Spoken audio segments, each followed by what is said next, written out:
Hello नमस्कार. 1 जून 2025ला गट कचा जो मुख्य पूर्वपरीक्षेचा पेपर झाला होता त्याचे एक्सप्लेनेशन आपण मॅथच्या पण ह्या व्हिडिओत पाहू. सर्वात पहिल्यांदा मला सांगायला आवडेल की मला ह्या पेपरमध्ये 20 पैकी 20 पडले गणितात. टोटल 67.5 राहिला स्कोर. गट ब चा जो पेपर झाला होता 2 फेब्रुवारीला त्यातसुद्धा पैकीच्या पैकी होते गणितात आणि ओव्हरऑल स्कोर पण 67.5च होता. तर ह्या व्हिडिओ बनवण्याचा पर्पज एकच आहे की पैकीच्या पैकी मार्क पडू शकतात का, पडू शकतात, कमी वेळात पडू शकतात का, हो 20-22 मिनिटात पडू शकतात आणि कशी पडू शकतात, कसा अप्रोच असला पाहिजे ते सांगायचे. आणि तिसरी गोष्ट महत्त्वाचा उद्देश म्हणजे जर आपण कट ऑफच्या खाली 4-5 मार्क राहत असतो, कट ऑफच्या आसपास राहत असू तर गणितात पैकीच्या पैकी घेतले तर कट ऑफच्या पुढं जातो, एक लीड राहते आणि पहिल्या दिवसापासून मेनचा अभ्यास चांगला होतो. त्यासाठी हा सेशन गणितातील मार्क्स फार महत्त्वाचे आहेत. गणितातच का इतर विषयात पैकीच्या पैकी घेऊन पण आपण लीड घेऊ शकतो, पण इतर विषयांचं माहीत नाही ना काय येतं काय नाही, पुस्तकाच्या बाहेरचं येईल. तसं गणितात इनपुट दिलेलं असतं, त्याचं आउटपुट काढायचं असतं, उत्तर येणारच असतं प्रोसेस केल्यानंतर गणितावरती. फक्त थोड्याशा गोष्टी शिकायच्या आहेत. त्याच्यानंतर दुसरं एक्सप्लेनेशनचे अनेक व्हिडिओ आलेत मार्केटमध्ये यूट्यूबवरती. तर त्या सर्व लोकांचं जे सांगितलं आहे त्यांनी पेपर झाल्यानंतर सांगितलं आहे. त्यांना एक्झामचं फेल घेतलेला नाही, त्यांनी एक्झाम हॉलमध्ये बसलेले नाही, 20-22-25 मिनटं दिलेले नाही आणि बाकीचा पण विषय नव्हते त्यांच्याजवळ. तर ह्या सगळ्या गोष्टीतून मी गेलेलो आहे. त्याच्यामुळे मला माहिती आहे गणिताकडे कसा अप्रोच ठेवायचा असतो, इतर विषय सांभाळून सुद्धा 20-22 मिनटात कशा पद्धतीने आपण टॅकल करू शकतो बाकीच्या प्रश्न सांभाळता. कारण ते मेंटॅलिटी वेगळीच असते. एक्झाममध्ये एक साधा प्रश्नसुद्धा ब्लँक होऊन जातात पूर्ण. गणिताचे तुम्ही अनेकदा अनुभवलं असं नाही आणि साध्या प्रश्नाचं उत्तर आलं तर इतकं लवकर उत्तर कसं आलं म्हणून माणूस 4 वेळा तो प्रश्न परत सोडवतो आणि वेळ वाया जातो. तर पुढं पाहू. हे प्रत्येक गणितात हे जे 20 गणित आहे त्यात मी स्पीड कॅल्क्युलेशनचा एक व्हिडिओ टाकलेला आहे ग्रुपवरती, यूट्यूबवरती. तर त्यात सांगितलेले 50% वेटेज आहे, प्रॉब्लेम समजून घ्यायला आहे आणि त्याच्यानंतर 50% बघा, समजलेलं प्रॉब्लेम मॅथमॅटिकल फॉर्ममध्ये मांडल्यानंतर ते वेगात कसं त्याचं कॅल्क्युलेशन करायचं आणि उत्तर काढायचं. म्हणजे कॅल्क्युलेशनला जवळपास 50% पार्ट जातो आणि 50% समजून घ्यायला जातो. तर कॅल्क्युलेशनचा व्हिडिओ नक्की बघा. ह्या प्रत्येक गणितात जवळपास मी सांगान त्या व्हिडिओचा किती इम्पॉर्टन्स आहे. एक एक प्रश्न पाहूया आता. ए सेट आहे हा, आजच उत्तर फर्स्ट आन्सर की आलेली आहे. पहिला प्रश्न, एका 30 सेंटीमीटर त्रिज्याचा भरीव घन गोल वितळून त्यापासून 10 सेंटीमीटर त्रिज्या व 4 सेंटीमीटर उंची असलेल्या भरीव वृत्तचित्ती तयार केल्या तर किती वृत्तचित्ती तयार होतील. हे वृत्तचित्ती म्हणजे काय, सिलेंडर जो असा असतो, एक बाजू गोल असते, आपला सिलेंडर घरातला असतो तसाच. याचा एरिया कसा काढायचा असतो, हा गोल एरिया असतो का, हा गोल एरिया जेवढा वाढवला गेला ना त्याने गुणायचा. गोल एरिया किती असणार आहे गोलाचा, सर्कलचा पायार वर्ग असणार आहे आणि जो वाढला आहे तो म्हणजे तिला हाईट म्हणायचं थोडक्यात. हे वृत्तचित्ती म्हणजे सिलेंडर झाला. आणि घनगोल याचं क्षेत्रफळ किती असतं, घनगोलाचं 4/3 पायार क्यूब. आता हे कसं काढलं, ज्यावेळेस मी तर मेन्स्युरेशन करून खूप दिवस झालेले, मला माहीत पण नव्हतं हे सूत्र, तरी परीक्षेत काढू शकलो. किंवा ज्यावेळेस तुम्ही गणित करताल त्यावेळेस लॉजिकल केलं ना त्याचा फायदा जास्त काळ टिकून राहतो.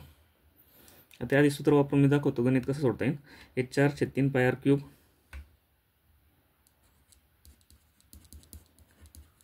भागिले पायार वर्ग आणि एच. आता ह्या पायला हा पाय गेला, याच्यात आर किती गोलात 30 सेंटीमीटर बरं का. 4/3 गुणिले 30 गुणिले 30 गुणिले 30 क्यूब. आणि जेव्हा सिलेंडर बनतो तेव्हा आर किती आहे, 10 सेंटीमीटर त्रिज्या आणि 4 सेंटीमीटर त्याची हाईट आहे. म्हणजे आर किती झाला, 10 गुणिले 10 आर वर्ग. आणि हाईट किती आहे, 4.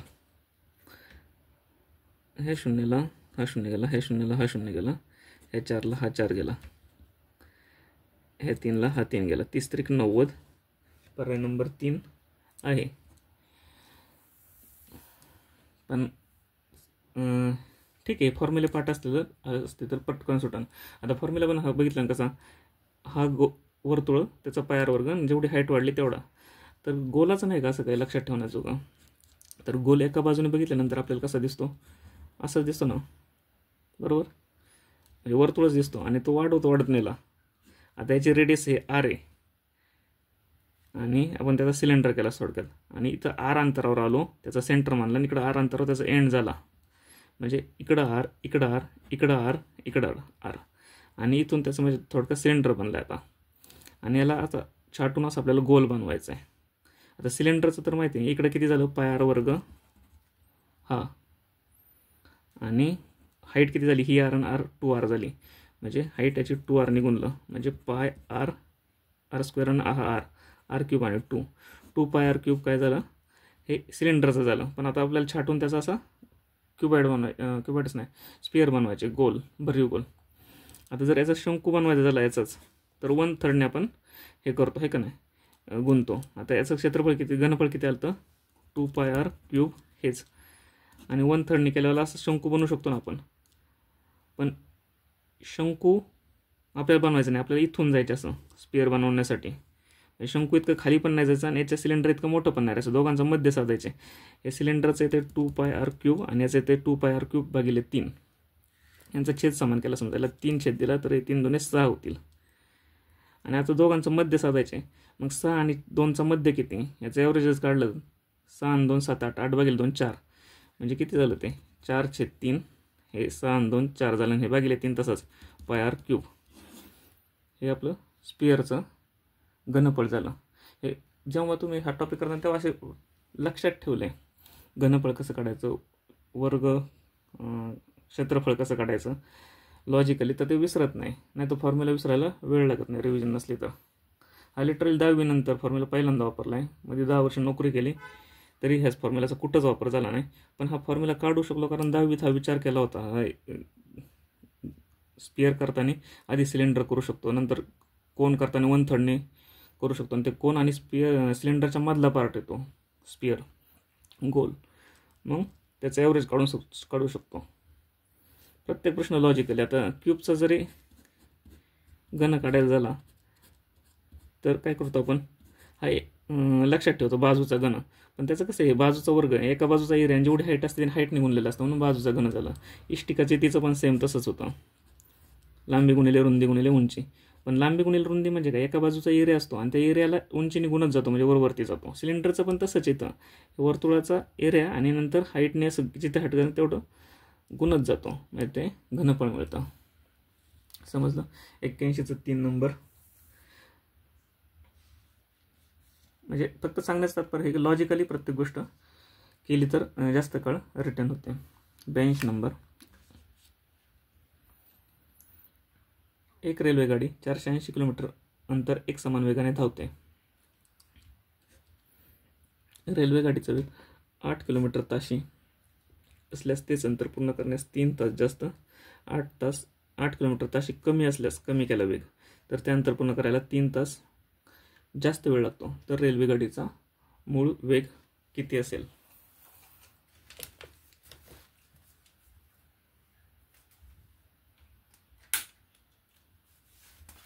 काय म्हणलं, 480 किलोमीटरचा वेग आहे पर अवर, म्हणजे वेग किलोमीटर पर अवर दिला आहे. नंतर जो कमी केला आहे तो पण किलोमीटर पर ताशी दिला आहे, आणि 3 तास म्हणजे सगळं तास आणि किलोमीटर याच्यातच दिलं, म्हणजे मीटर पर सेकंड करण्याची गरज नाही कुठं. आता फॉर्म्युला काय, distance is equal to speed into time. 480चा किलोमीटरचा डिस्टन्स आहे ना,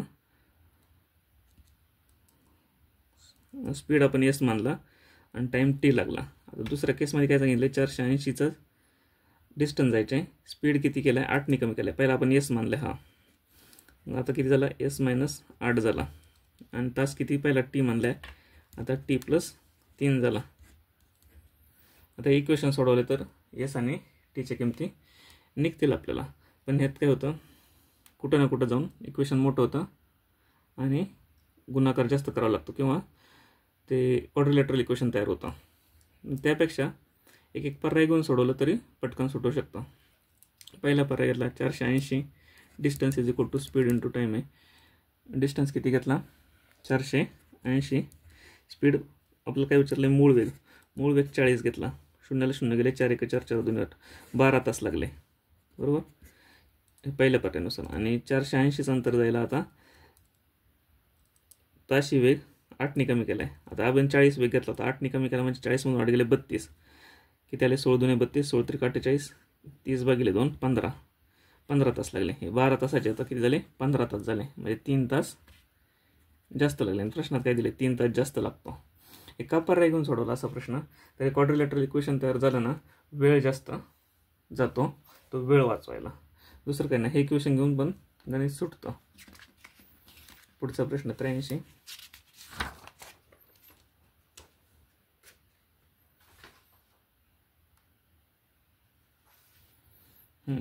आकृतीमध्ये दिलेली सरळ रेखी आयताकृती आकाराची परिमिती किती? परिमिती विचारलेली. आता ही बाजू दिलेली आपल्याला 9 आणि ही आणि ही बाजू, ही बाजू आणि ही बाजू. ही जशी 9 आहे तशीच ही सरळ आहे ना, म्हणजे ही पण 9 येणार. 9 9 किती झाली? ही म्हणून 9 9 18 पर्यंत आलो. आणि ही किती? 5. 18 आणि 5 23. ही परत परिमितीमध्ये सगळ्या बाजूंची बेरीज करायची. 23 परत 2 मिळवले 25 आणि परत हे 7 मिळवले. 25 आणि 7 32. आलं लक्षात?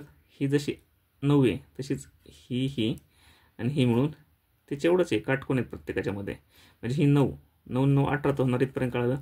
नंतर ही 5, ही 2, 5 आणि 2 6 7 आणि 7 आणि 7 14, 18 आणि 14 32 इथपर्यंत आलो. आणि आता ही बाजू मिळवायची. पर्याय बघा ना एकदा. 21 23 32 आणि ही बाजू मिळवल्यानंतर 32 प्लस ही बाजू मिळवलं 32 प्लस पर्याय असणारच ना. बाजू काढायची पण गरज नाही. काय असेल ते पर्याय नंबर 1 येणार. 32 पेक्षा कधी पण मोठीच असणार. आता काढायचीच ठरली तर ही 7 आहे. म्हणजे इथपर्यंत 7 आलो आपण. आणि ही 5 आहे, पण याच्यातली इकडची 2 गेली म्हणजे इकडे 3 उरली. ही 7 आणि 3 10. 32 आणि 10 42. पण परीक्षेत नव्हती काढायची गरज. परिमिती म्हणजे सगळ्या बाजूंची बेरीज. 84 प्रश्न. वाऱ्यामुळे 21 मीटर वृक्ष त्याचे बुंद्यापासून x मीटर अंतरावरून अशा प्रकारे तुटतो. 21 मीटर उंच वृक्ष आहे. इथून वृक्ष चालू होतोय. 21 मीटर आहे. त्याच्या बुंद्यापासून x मीटर अंतरावर असा तुटतो. हा बुंदा आहे आणि तिथपासून x मीटर इथून असा तुटतो. तो तुटतो की त्याचे टोक जमिनीसोबत झाडापासून त्याचे टोक हे टोक इकडं असं आलं तर टोक हे जमिनीला येऊन टेकलं. इथं जमिनी समजा x मीटरवर तुटला. 21 मीटरचा होता आणि जमिनीला टेकला. इथून झाडापासून किती? 7√3 मीटर अंतरावर टेकला. इथं टेकला. हे कुठं? बुंद्यापासून किती अंतर येतो? हा 7√3 अंतर. हे इथपर्यंत समजलं. हे अंतर किती येणार? हा टोटल 21 आहे. 21ला इथून x पासून तुटला म्हणजे 21 मधून हा x घाला तर हा उरलेला इकडचा उरणार. म्हणजे हा 21 वजा x झाला. बरोबर.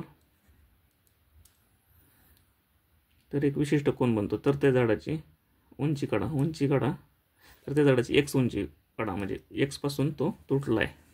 बुंद्यापासून x मीटर अंतरावर तुटला म्हणजे हे आपल्याने. आणि 1 ची उंची काढा म्हणजे ही उंची विचारली आपल्याला. म्हणजे 1 चीच किंमत विचारलेली थोडक्यात. आपल्याला कुठं अँगल विचारला नाही, काय विचारलं नाही. ट्रिग्नोमेट्रीचा फॉर्म्युला वापरण्याची गरज नाही. काय इथं काटकोन आहे. हा कर्ण झाला. कर्णाचा वर्ग इज इक्वल टू बाजूंच्या वर्गांची बेरीज. याचा वर्ग प्लस याचा वर्ग. याचा वर्ग हे किती? 21 minus x square is equal to x square plus 7√3 चा स्क्वेअर. याचा वर्ग a वजा b चा वर्ग म्हणजे a वर्ग 21 21 441 अधिक b वर्ग x वर्ग वजा 2ab 21 2 42x is equal to x square plus याचा स्क्वेअर किती? 7चा 7 7 49 आणि √3चा रूट चिन्ह निघून जाणार. 3 उरणार फक्त. म्हणजे 7 7 49 गुणिले 3. 49 गुणिले 3 किती? 147. 50 गुणिले 3 150. 49 गुणिले 3 एक कमी कॉन्ट्रीब्यूट करायचं. 150 मधून एक प्रत्येकाचा गेला कमी म्हणजे 3 गेले. 147. हा गुणाकार तोंडी अपेक्षित आहे. हे x वर्गला हा x वर्ग गेला. हे वजा 42x आहे. इज इक्वल टूच्या इकडे आले अधिक 42x झाले. 147 आहे. इकडे आणले वजा 147 झाले. 4 3 1 11तून 7 गेले 4 4 3 1 13तून 4 गेले 9 आणि 3तून 294 म्हणजे इकडे किती आले? 294. 42x. तर x ची किंमत विचारलेली आपल्याला. x ची किंमत किती आली? x इज इक्वल टू 294 भागिले 42. याचे निम्मे केले 21, याचे निम्मे केले 2 बे 2 चौक 8, खाली उरला 1 बे 7 14. 147 भागिले 21, 21चा पाडापाठ, 21 5 105, 21 126, 21 7, 147. x इज इक्वल टू 7 आला. पर्याय नंबर 3, 84चा 3 नंबर. समजलं? बघा ना, हे पुढे कॅल्क्युलेशनचा पार्ट आहे सगळा, जो आपण बघितलेला आहे. इथं पण हा जो बेरजेचा पार्ट होता तो पण आपण बघितला होता. बेरजेचा स्पीड कसा वाढवायचा. आता इथं अँगल वगैरे विचारला असता तर मग तुम्हाला ते साईन कॉस टॅन वगैरे गरज होती. अँगल विचारलेला नाही. समजलं? 85 नंबर.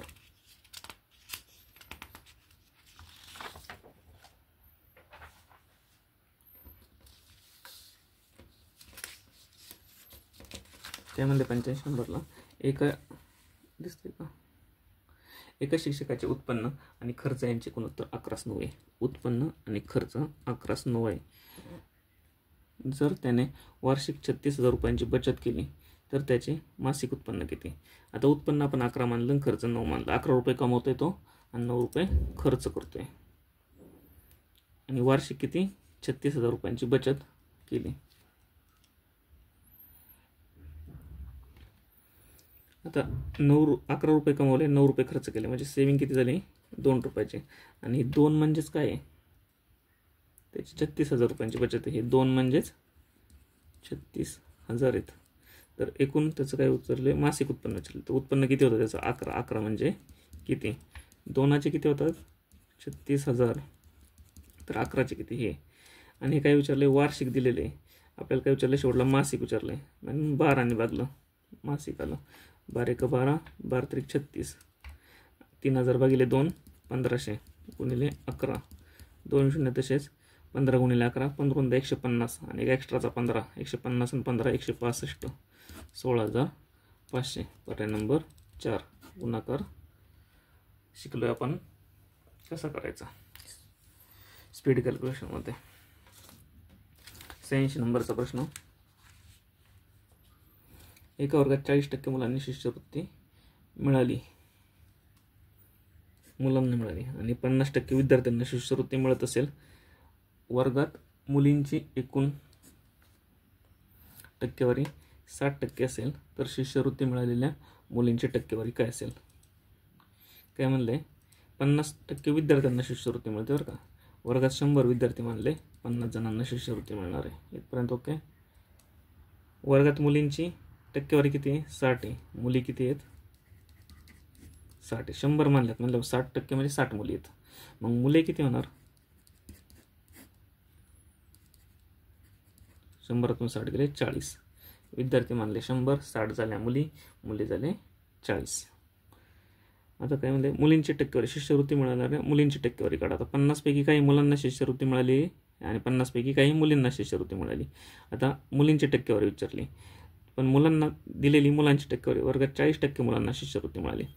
किती मुलांना 40%? किती मुलांना शिष्यवृत्ती मिळाली? 40%. मुलं किती आहे? 40. आता 40 मुलांपैकी 40%ना शिष्यवृत्ती मिळाली. 40% म्हणजे किती? 2/5. हे फ्रॅक्शन टेलिग्राम चॅनलवर शेअर केलेले कसे मांडायचे. 20% म्हणजे माहिती ना? 20% म्हणजे किती? 1/5. 40% म्हणजे 20ची दुप्पट आहे. तर 1/5ची दुप्पट केली, 2/5 झालं. हे 40% झालं. 40चे 40% म्हणजे 40ला 2/5 निघून यायचं. जर परीक्षेत असं करत बसला 40 गुणिले 100 आणि त्याचे 40 म्हणजे हे असं, हे 2-4 सेकंद जास्तीचे व्हायचं ना. त्याच्यापेक्षा फ्रॅक्शन पाठ असले किंवा फ्रॅक्शन माहीत असले तर पटकन होते. 5 × 5 पाठ 48 आणि 8 × 2 16. 16 मुलांना काय मिळाली? शिष्यवृत्ती मिळाली 40 पैकी. 16 मुलांना मिळाली. टोटल 50 जणांना मिळाली, मुलं मुली पकडून. म्हणजे 50 + 16 त्या मुली असणार आहे. किती? 30 आणि 4 34. म्हणजे 34 मुलींना शिष्यवृत्ती मिळाली. आता किती मुलींना विचारल्याने टक्केवारी विचारली. तर शिष्यवृत्ती मिळालेल्या मुलींची टक्केवारी. मुलींना किती मिळाली शिष्यवृत्ती? 34. किती मुलांपैकी? 60 मुलींपैकी. तर 100 पैकी किती? म्हणजे 100 टक्केवारी काढतोय आपण. ह्या शून्याला हा शून्य गेला. इज इक्वल टू 340 भागिले 6. 6 × 6 = 6 × 35. खाली उरले 4. 6 7 36 खाली उरले 4 वरून घेतलं शून्याचं 6 7 36 खाली उरले 4 वरून घेतलं शून्याचं 6 7 36 म्हणजे 6 6 जाणार म्हणजे 56.66 म्हणजे 56.67. पर्याय नंबर 2. 86चं 2 नंबर हे माहिती आहे ना 56.6666 असं येत राहिलं तर शेवटचं एक 7 करतो आपण. 86 झाला 87 नंबर.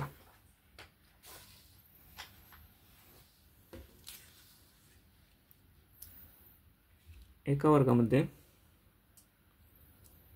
विद्यार्थ्यांनी मिळालेल्या मार्काची सरासरी 13 आहे. जर मुलांनी मिळवलेल्या मार्काची सरासरी 10 असून मुलींनी मिळवलेल्या मार्काची सरासरी 18 असेल तर वर्गातील मुलींची संख्या किती? एकूण विद्यार्थ्यांनी किती? सरासरी 13 मिळवले. एकूण विद्यार्थ्यांनी 13 मिळवले. त्यातले 25 काय मुलं आहेत. मुले किती? 25. मुलीची संख्या विचारली आपल्याला त्या एक्स मानल्या. टोटल विद्यार्थी किती झाले? 25 + x टोटल. आता टोटल विद्यार्थ्यांनी किती मार्क्स मिळवलेत? सरासरी 13 आहे. विद्यार्थ्यांनी 13 म्हणजे 25 + x यांनी 13 मिळवले म्हणजे टोटल सगळ्यांची बेरीज एवढी झाली = 25 मुलांनी किती मिळवले? 25 गुणिले 10 प्लस मुलींनी किती मिळवले? x मुलींनी 18 सरासरी 18 गुणिले x. आलं इक्वेशन लक्षात? 25 + x 25 मुलं x मुली म्हणजे 25 + x हे टोटल वर्गाचा पट गुणिले 13 म्हणजे सगळ्या वर्गाच्या मार्कांची बेरीज = मुलांच्या मार्काची बेरीज प्लस मुलींच्या मार्काची बेरीज.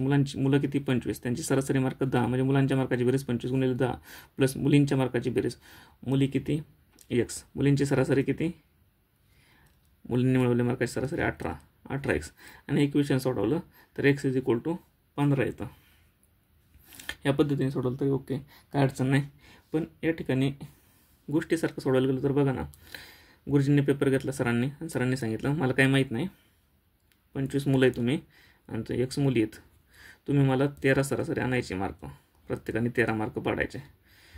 पण मुलांनी ठरवलं गुरुजींसारखं वागायचं नाही. त्यांनी पाडली सरासरी किती? 10. मुलांच्या मार्काची सरासरी किती आहे? 10. त्यांनी 10 मार्क घेतले. गुरुजींनी सांगितलं होतं सरांनी 13 घ्या, त्यांनी 10 घेतले. किती? 25 मुलांनी असे घेतले. म्हणजे किती मार्क कमी घेतले? सरांनी सांगितल्यापेक्षा 3 मार्क त्यांनी कमी घेतले प्रत्येकाने. असे 25 जणांचे, प्रत्येकाचे याचे 3 याचे 3 याचे 3 असे 25 जणांचे 3 म्हणजे 75 मार्क त्यांनी मिळून कमी पाडले. आणि गुरुजींनी तर सांगितलं होतं प्रत्येक वर्गाची सरासरी 13 पाहिजे, मला काही बाकीचं माहीत नाही. मग त्यांनी मुलांनी किती? 75 कमी पाडले. मुली सेन्सिअर होत्या, त्यांनी ठरवले मुलांचं 75 आपण पाडू. मुलींनी त्यांच्या आधी 13 पाडून ठेवले होते, पण मुलांचे 75 सरासरी 13 बिघडत होती म्हणून मुलांचे 75 ह्या मुलींनी ठरवलं पाडायचं आणि मुलींनी हे मुलांचे 75 पाडले. ह्या पाडण्याच्या नादात त्यांचं काय झालं, त्यांनी आधी 13 पाडले ते सरांनी सांगितल्यानुसार, पण हे 75 मुलांचे वाढवण्याच्या नादात त्यांची सरासरी पण वाढवावं लागली. प्रत्येकीला वाढून किती वाढली सरासरी? मुलींच्या वर्गाची 18 झाली.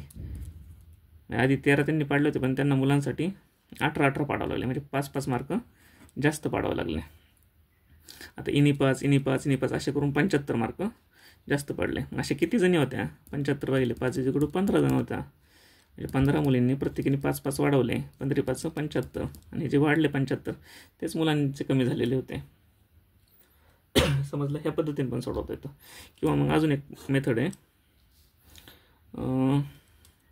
काय असतं इथं रेट लिहायचा वरती आणि खाली क्वांटिटी लिहायची. आता मुलांच्या मार्काचा रेट किती आहे? 10 आणि मुलं किती आहेत? 25 आणि मुलींचे मार्क किती आहेत? सरासरी 18 आणि मुली किती आहेत हे काढायचे आपल्याला x समजा आणि दोघांचे अख्ख्या वर्गाचे किती? 13 ही मध्ये मांडली. आता बघितलं का वरती रेट लिहिलं खाली क्वांटिटी लिहिलं. रेट म्हणजे काय? त्यांचं काय रेट सरासरी असन, वय असन किंवा किंमत असेल कसली ती. ही 10 आहे मुलं 25 मुलांची, मुली 18 x मुली आणि दोघांचे म्हणून सरासरी 13 होती.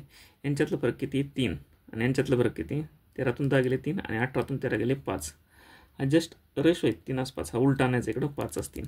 काही केलं तरी 5:3 ह्या प्रमाणातच हे मुलं इकडची बाजू मुलं आणि इकडच्या बाजू मुली असणार आहे. 5 असतील. आता मुलांची संख्या तर दिलेली आपल्याला 25, म्हणजे 5चे 25 केले, 5 5 25, तर 3ला पण 5 ने गुणावं लागेल. 3 5 15, मुली किती झाल्या 15. ह्या पद्धतीने पण हे प्रश्न सुटतोय. 87चा 3 नंबर. इक्वेशनने जर सुरुवात असेल तर इक्वेशनने सोडवा.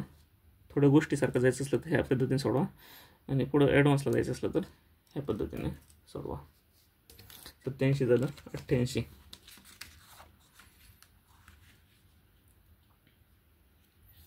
काय म्हणलंय, अरुणने एका दिवसात केलेले काम सचिनने एका दिवसात केलेल्या कामाच्या अर्धे आहे.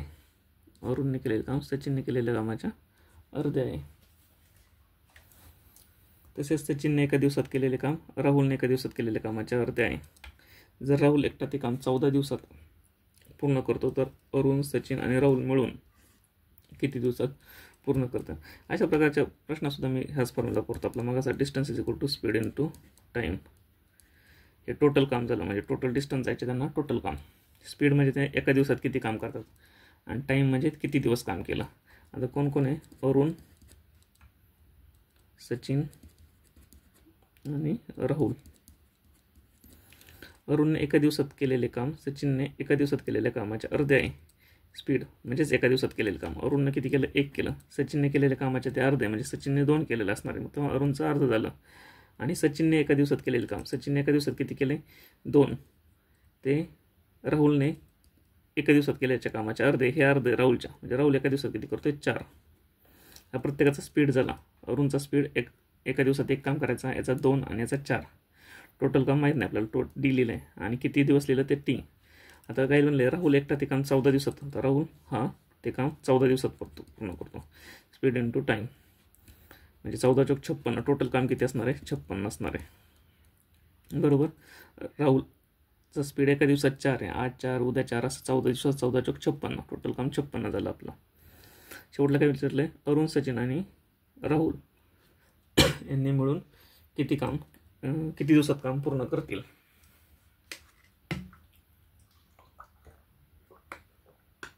तिघं मिळून त्यांची स्पीड बेरीज केली, 2 आणि 3 आणि 4 आणि 3 7. एका दिवसात किती काम करतात, तिघं मिळून 7. टोटल काम 56 आहे. एका दिवसात 7 करतात. आज 7, उद्या 7, परवा 7, असं 56 पर्यंत पोहोचेल. त्यांना किती दिवस लागतील, 56 भागिले 7, 7 7 49, 7 8 56. पर्याय नंबर 3. 88चा 3 नंबर. समजलं. Distance is equal to speed into time. Distance म्हणजे करायचं टोटल काम, स्पीड म्हणजे त्यांची इफिशियन्सी, आणि टाईम म्हणजे किती दिवस करतात. हे एका दिवसात केलेलं काम, इथं आपण पर डे असं सुद्धा लिहू शकतो. आणि टाईम म्हणजे किती दिवस लागतात, डेज, आणि हे वर्क थोडक्यात. 88 झालं. 89. एक दुकानदार 2 मोबाईल फोन प्रत्येकी 3600 रुपयाला विकतो. एका मोबाईल फोनवर त्याला 20% नफा होतो, दुसऱ्यावर 20% तोटा होतो. तर संपूर्ण व्यवहारात नफा किंवा तोटा किती. 3600ला विकतो. एका मोबाईल फोनवर 20% नफा होतो, म्हणजे त्याची कॉस्ट प्राईज आहे. नफा करण्यासाठी 20% कितीने गुणावं लागेल त्याला, 6/5ने. फ्रॅक्शन समजलं. 20% नफा म्हणजे 100ची वस्तू 120ला विकायची, बरोबर. 100ची वस्तू 120ला विकायची, म्हणजे 120/100 इज इक्वल टू 20 120 20 100. 20% नफा म्हणजे डायरेक्टली येत आलं पाहिजे 6/5, कॉस्ट प्राईजच्या 6/5. 20% नफा झाला, तर कॉस्ट प्राईजचा 20% नफा झाला, आणि तो विकलो की त्याला 3600ला विकतो, म्हणजे त्याची सेलिंग प्राईस झाली आता 3600. हे पहिल्या फोनची कॉस्ट प्राईस झाली. आता दुसऱ्या फोनची कॉस्ट प्राईस काढताना तो काय करतो, 20% तोटा करतो, म्हणजे 4/5. परत हे 4/5 कसं लिहिलं, 100ची वस्तू 20% तोट्याने विकतो, म्हणजे 80ला विकतो, म्हणजेच 80चे 100, 20 चौक 80, 20 पंचे 100, हे 4/5 डायरेक्ट लिहिलं. 20% तोटा होतो, आणि विकतो कितीला, तो पण फोन तो 3600लाच. म्हणजे ही पहिल्या फोनची कॉस्ट प्राईस आली, आणि ही दुसऱ्या फोनची कॉस्ट प्राईस आली. दोन्ही फोनच्या खरेदी किंमत काढू आता. ही CP cost price is equal to काय आलं, 3600. हा 5 इकडं भागाकार आहे, इकडे गेला गुणाकार झाला, आणि 6 इकडं गुणाकार, इकडे आला भागाकार झाला. 6 1 6, 6 6 36, 600 गुणिले 5, 6 पंचे 30, आणि हे 2 0, 3000. पहिला फोन तर 3000ला घेतोय, 3600ला विकतोय. आता दुसरा फोन कितीला घेतोय, cost price is equal to 3600 गुणिले इकडं भागाकार 5 आहे, गुणाकारातला गेला, आणि इकडे 4 वरती आहे, खाली आला. 4 1 4, 4 9 36 हे 2 0 900 गुणिले 5 म्हणजेच कॉस्ट प्राईस किती आली दुसऱ्या फोनची 0 0 आणि 9 5 45 4500 म्हणजे ही खरेदी किंमत झाली दोन्ही फोनची. हा 3000ला घेतला, हा 4500ला घेतला, म्हणजे दोन्ही मिळून किती घेतले 4.5 आणि 3 5.5 7.5 7.5 7,500ला त्याने 2 फोन घेतले आणि 3600ला विकले. 3600ला प्रत्येकी बरं का, म्हणजे 36 आणि 3600 विकून कितीला विकले 7200ला. 36 36 72 म्हणजे घेताना जास्त किंमत गेली पण विकून त्याला कमी किंमत मिळाली, म्हणजे तोटा झाला कितीचा 3600 वजा 7200 म्हणजे 300 रुपयाचा तोटा. 1 नंबर. समजलं. 89चं एक. पुढचा प्रश्न पाहू. 90.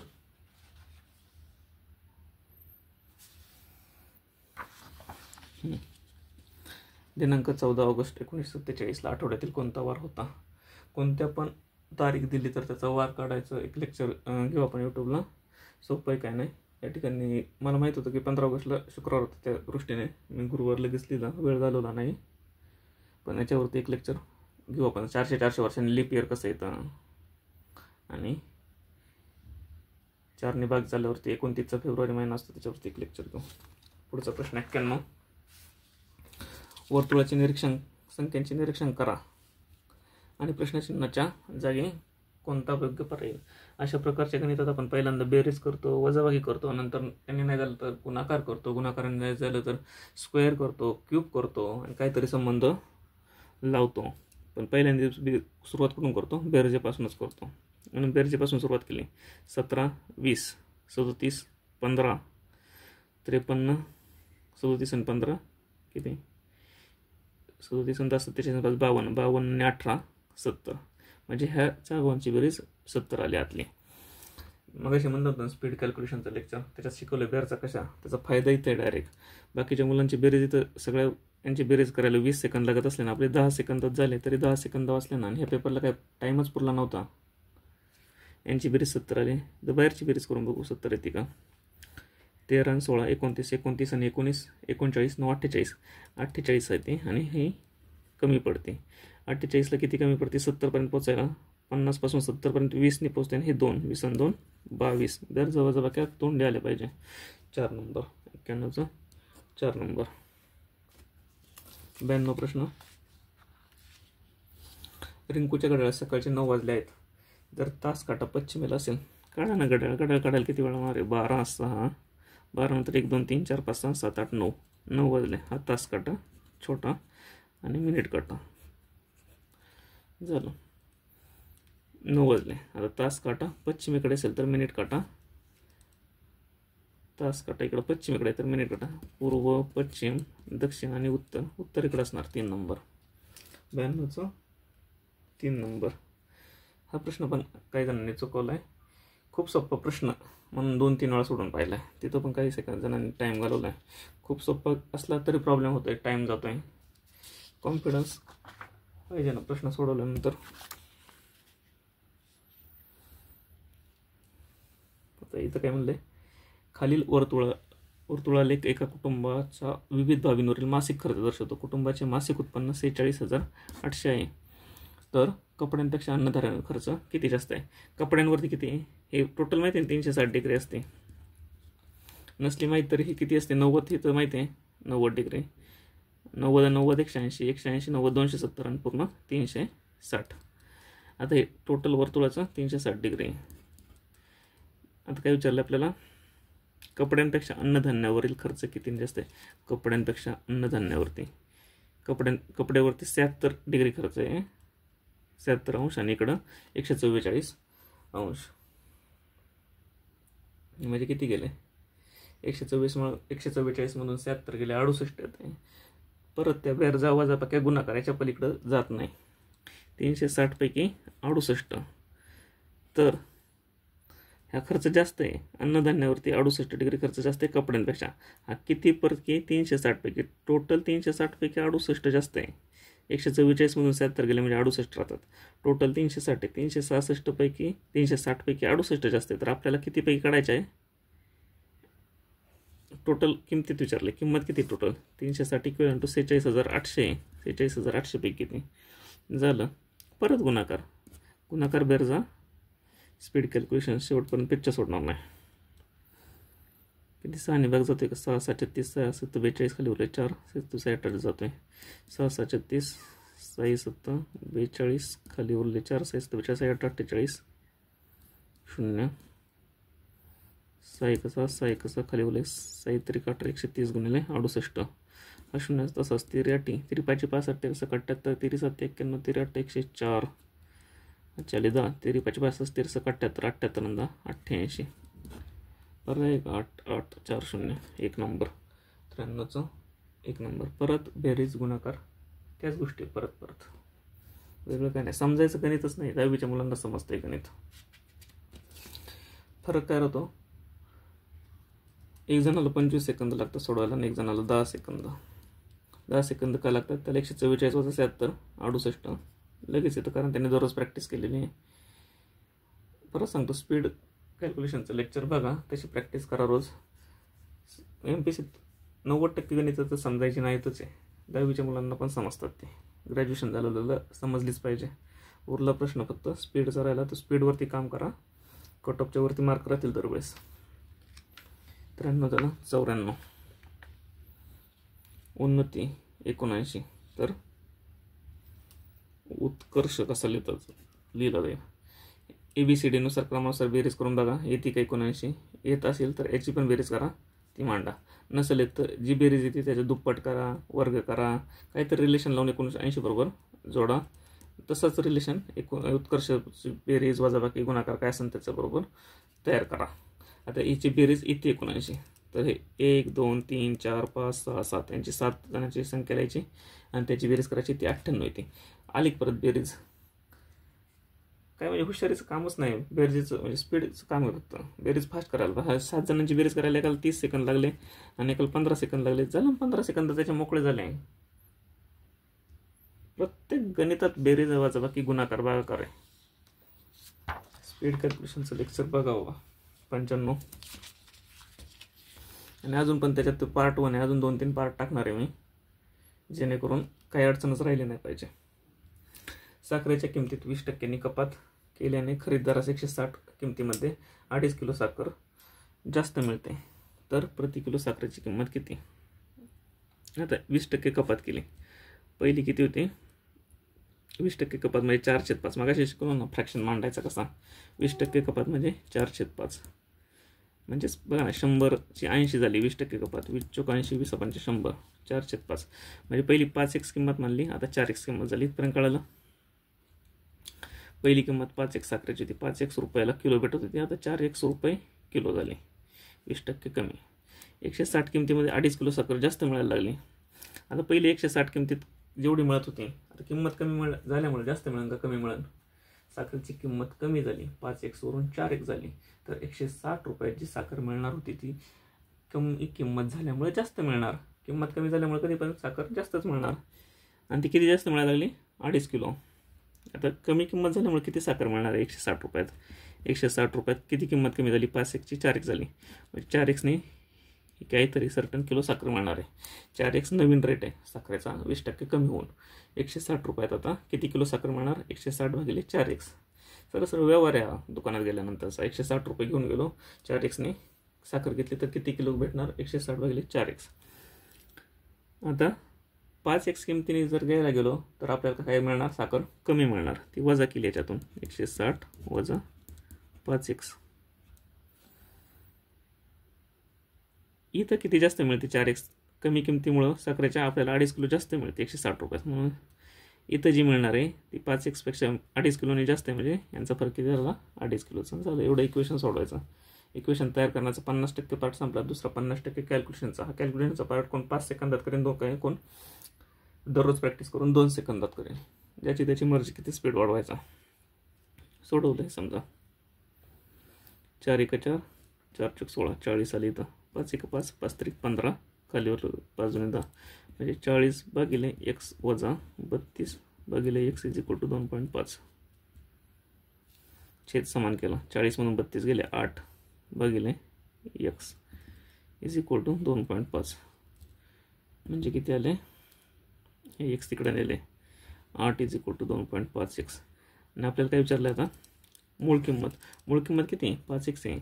20% कमी केल्यानंतर 4x आहे. मूळ किंमत 5x काढायची आपल्याला. आता 2.5x म्हणजे 8 मिळालं आहे. तर 5x म्हणजे किती? 2.5x म्हणजे 8.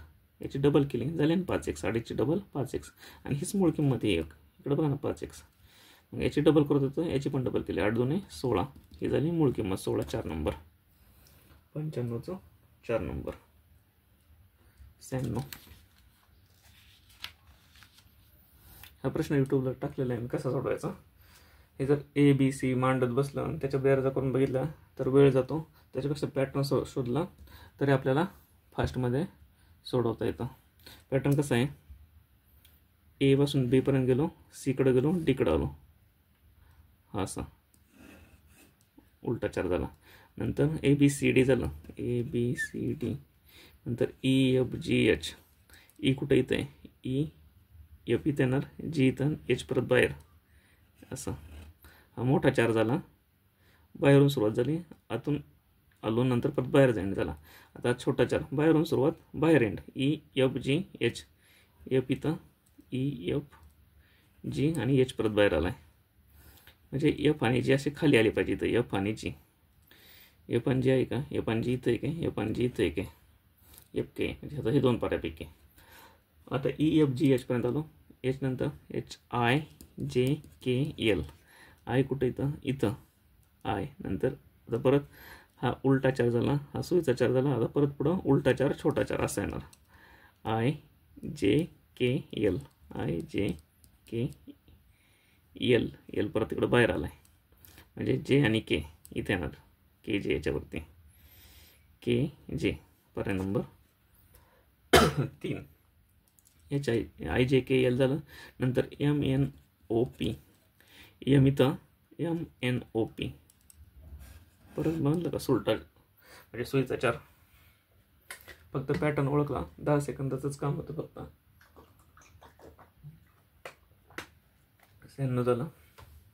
97.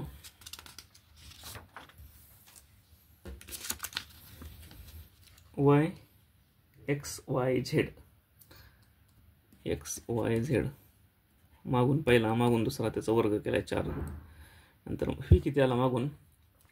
UVWXYZ. पहिला, दुसरा, तिसरा, चौथा, 5वा, 6वा. ही किती आला? 5. मागून 5 5 25. 97चं 2 नंबर. तेवढं काढून बघितलं, ABCD लिहून बघितले, मांडून बघितले, तर इतकं पटकन उत्तर कसं काय आलं म्हणून अनेकांनी परत सोडवलं. परत 15-20 सेकंद घालवले.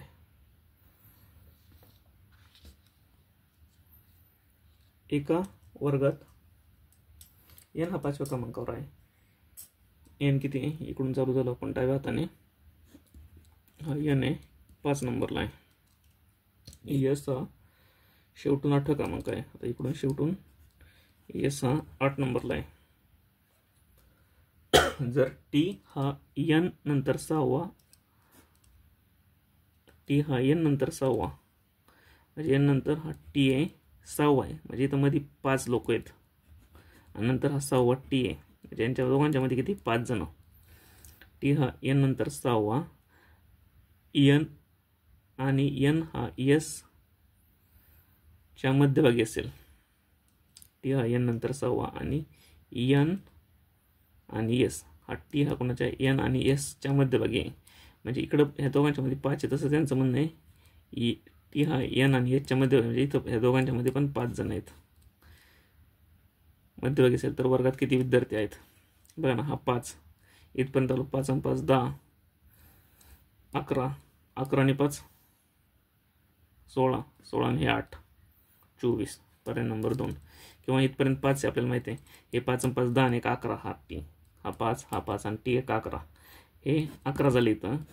N 5 म्हणजे इकडं 5 झाले आणि हा S 8वा म्हणजे इकडं 8 झाले टोटल. हे इकडं 7 आणि हा 8वा, इकडे 4 आणि हा 5वा. यांची बेरीज केली 11 आणि 5 16, 16 आणि 8 24. पर्याय नंबर 4. 98चं 4. सोपा प्रश्न होता. सोपा होता म्हणून परत सोडून बघितला. परत 10-20 सेकंद वाया घातले. 99. केलंय मुलांनी, लिटरली केले. सोपे प्रश्न 3-3 वेळा सोडून बघितलेत, कारण विश्वास बसला नाही. सुटतोय नाही सुटत, बरोबर येतोय नाही येत. एका पेटीत काही आंबे आहेत. 12 मुलांना प्रत्येकी सारखे आंबे वाटले. तर 8 आंबे उरतात. म्हणजे 12चा पाढा प्लस 8 उरतात, म्हणजे 8 बाकी येते. तेवढेच आंबे 14 मुलांना वाटले. आता 14चा पाढा तर बाकी किती 10 म्हणायचा, 12चा पाढा म्हणायचा, बाकी 8 राहते का शोधायचं, आणि 14चा पाढा म्हणायचा, बाकी 10 राहते का शोधायचं. एक एक पर्याय घेतला. 84 आंबे असले, 12 मुलांना वाटले. बारीका 12 12 2 24 12 36 12 44 12 25 8 12 72 12 7 84 भाग जातोय. 8 आंबे उरायचा प्रश्नच नाही. 12 मुलांना प्रत्येकी 7 7 वाटले, तर 12 7 84 समान वाटले ना, 7 7 संपलं, उरलंच नाही. पण उरतात किती 8. दुसरा पर्याय घेतला, हा संपला. 80 बारीका 12 12 2 24 12 36 12 44 12 25 8 12 72 12 मुलांना 6 6 वाटले, 12 72 आंबे वाटून झाले. खाली किती उरले 8. आता कारण 80 आंबे आहेत ना टोटल. आता 14 मुलांना वाटले, 14 1 14 14 28 14 42 14 54 14 25 70. आता 5 5 भेटले प्रत्येक मुलाला सारखे. 70 पर्यंत पोचलो. खाली किती 80ला 10 उरतात. इथं 8 उरतात, इथं 10 उरतात. पर्याय नंबर 2. 99चा 2 नंबर आला. परत पाडा, गुणाकार परत येणार कितीतरी वेळा परत येणार. गुणाकार येणार, बेरीज येणार. गुणाकार आणि बेरीजवर काम करा फक्त. यम आणि यन हे दोघे भाऊ आहेत. भाऊ एक म्हणजे आपण कसे केले, यम भाऊ म्हणून 2 रेषा मारल्या, यन आणि भाऊ म्हणजे मेल झाले म्हणून चौकोन केला. त्यात जर बहीण असल्या तर गोल करतो, म्हणजे फिमेल असलं तर गोल, मेल असलं तर चौकोन, भाऊ असल्या 2 रेषा, नवरा बायको असलं तर 1 रेषा, खालची पिढी असलं खाली, असं काहीतरी तुमचं पण एक कोडिंग तयार करून ठेवायचं. यम आणि एन हे दोघे भाऊ आहेत. क्यू आणि आर बहीण आहेत. क्यू आणि आर बहीण भाऊ हे रिलेशन म्हणून 2 रेषा आणि फिमेल म्हणून गोल. पुढं काय म्हणलंय, यमचा मुलगा आर, यमचा मुलगा आरचा भाऊ आहे. यमचा मुलगा आरचा भाऊ आहे. यमचा मुलगा कोण आहे, कोणतरी आहे, हा तो कोणाचा भाऊ आहे, आरचा भाऊ आहे. भाऊ म्हणजे परत 2 रेषा, आरचा आणि आर आणि हे रिलेशन दिलेच आपल्याला क्यू, इकडं ते मांडलं फक्त इथं. तर काय विचारलंय, क्यूचे एनचे क्यू बरोबर नाते काय, एन क्यूचा कोण झाला, क्यू. सगळे बहीण भाऊ आहे, म्हणजे हे वडील झाले त्यांचे, आणि वडिलांचा हा परत 2 रेषा म्हणजे भाऊ, वडिलांचा भाऊ म्हणजे काका. पर्याय नंबर 4. समजलं. 100 प्रश्न पाहिलेले आहेत. इथं परत एक ओव्हरलुक करून तुम्हाला सांगतो की स्पीड कॅल्क्युलेशन वगैरेचा कसा फायदा होऊ शकतो. प्रश्नात नक्की काय ॲनालिसिस 2 मिनिटात करू आणि थांबवू.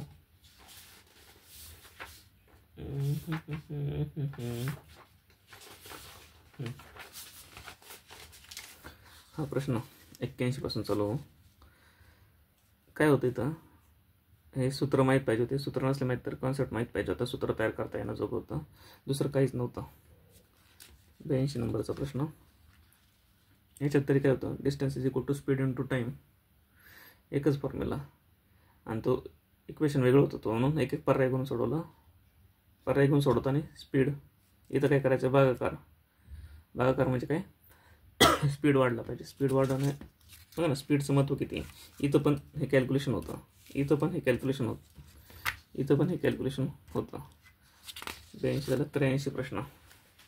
या प्रश्नात तर काहीच नव्हतं, फक्त बेरजा आपण शिकलो आहे. त्या व्हिडिओमध्ये बेरजा पण आहे, कशा करायच्या फास्ट, दररोजची प्रॅक्टिस काय करायची. हे बाजू काढायची गरज पण नव्हती. ह्या प्रश्नात 84च्या थिअरी मांडायची होती आधी, आणि नंतर इक्वेशन सोडायचं होतं. इक्वेशन परत इथं बेरजा, वजाबाक्या, परत हा गुणाकार, कॅल्क्युलेशनचाच पार्ट आला. ही थिअरी मांडणं 50%, कॅल्क्युलेशन करणं 50%. काहीच जड नव्हतं तसं. 84. 85 नंबर परत कॅल्क्युलेशनचा भाग होता. मांडायला ग्रॅज्युएशन झालेलं कोणी पण मांडू शकत होतं गोष्ट. अशा पर्सेंटेज मानायचं, पर्सेंटेज काढायचं. पर्सेंटेज काढताना महत्त्व काय केलं आपण, 40% म्हणजे 205 लिहिलं पटकन. म्हणजेच काय, फ्रॅक्शनचा उपयोग. फ्रॅक्शनचा चार्ट टेलिग्राम चॅनलला टाकलेला आहे, दररोज जमलं तर बघत जायचा. 87 काय इथं, ॲव्हरेज गोष्टीसारखं सोडवलं किंवा ह्या मेथडने सोडवलं. ह्या मेथडवरती पण एक व्हिडिओ बनवू आपण. पटकन सुटतं आहे. इक्वेशनपेक्षा मी असं गोष्टीसारखं प्रेफर करेन किंवा ह्या मेथडने प्रेफर करेल. 88 नंबर. त्याचे परत काम काळ 89.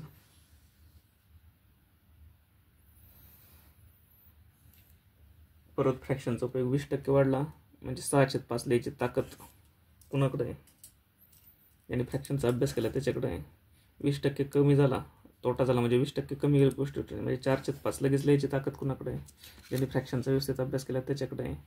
नंतर काय नाही, ही कॉस्ट प्राईस काढली, ही कॉस्ट प्राईस काढली आणि दोघांची म्हणून खरेदी किंमत. या प्रश्नाचा एक व्हिडिओ बनवू आपण. बेरीजचं महत्त्व. रोजच्या सिलेबसमध्ये बेरीज करणं किती महत्त्वाचं आहे. नाही म्हणता 10-20 सेकंद तरी आपण दुसऱ्याला मागं टाकतो. अशा प्रकारे नुसतं बेरजा तरी व्यवस्थित फास्ट करता आले तरी प्रत्येक प्रश्नात 5-10 सेकंद करूनच सगळे प्रश्न कव्हर होतात. दिशा ओळखायचा काय यांची वजाबाकी आणि परत 360 पैकी ती वजाबाकी तर 46,800 पैकी गुणाकार वजाबाकी परत तिथं चालू 94. सगळ्यांची बेरीज, यांच्या किमतीला याच्या बेरीज करायचे, परत बेरजेवरती चालू. म्हणजे आतापर्यंत मला कळालं असेल 20 पैकी 20 मार्क कसे येतात. गुणाकार बेरीज किती महत्त्वाची आहे. इथं काय 20% कपात केली. हे थोडं मांडणं थोडं काय काय जमलं नाही तर सुरुवातीला, पण होतं व्यवहाराचं गणित होतं. हे अनेकांचं चुकलंय म्हणण्यापेक्षा अनेकांचा तुक्का लागला आहे गणितात. माहीत नाही कसं काय लागलं आहे, पण किमती टाकून करण्यापेक्षा एक काहीतरी हे प्रपोर्शनमध्ये वाढत जात आहे. तर काहीतरी त्यांचं एक पॅटर्न तयार होणार. तो पॅटर्न शोधला. हा नंतर हा असला, नंतर असला, नंतर असला, नंतर परत असला. पॅटर्न सोडला आणि उत्तर मिळून गेलं. परत काय सोपंच होतं. 98 सोपंच होतं. हे सोपं होतं म्हणून सोडून पाहिलं आणि त्यांनी परत 99 काही नाही, पाडा परत आला पाडा आणि बाकी आणि 100 नातेसंबंध झालं. पाहिल्याबद्दल थँक्यू. लाईक करा, शेअर करा आणि काय प्रश्न असतील तर कमेंट्समध्ये विचारा. जास्तीत जास्त शेअर करा जेणेकरून आपल्याला ह्या प्रकारचं कंटेंट, अजून चांगला क्वालिटी कंटेंट आणता येईल. लॅपटॉपवर आणता येईल, डिजिटल बोर्डवर आणता येईल. ह्याचा कागदावरती आणि पेनवरती चाललं आहे. आणि सबस्क्राईब करा. थँक्यू.